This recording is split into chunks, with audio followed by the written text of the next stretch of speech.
If you open up the latest version of the Wallet app on your iPhone or your watch and you select the plus sign at the top right corner of the screen, you will get these options to add to your wallet.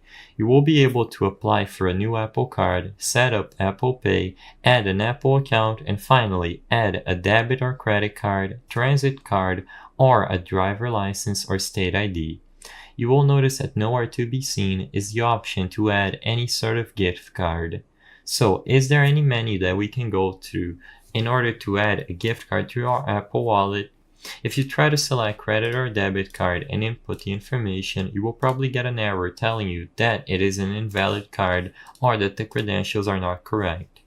If this is the case, sadly, there is no workaround to this because as of today, Apple Wallet only accepts these options. For the most part, they will only accept default debit or credit cards, and gift cards are not accepted to be added inside of your Apple Wallet.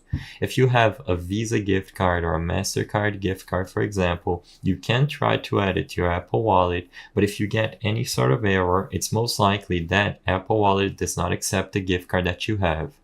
The purpose of this video is not to spread misinformation, but to let people be aware that if you get any sort of error when you try to add a card, it means that the card cannot be added to Apple Wallet.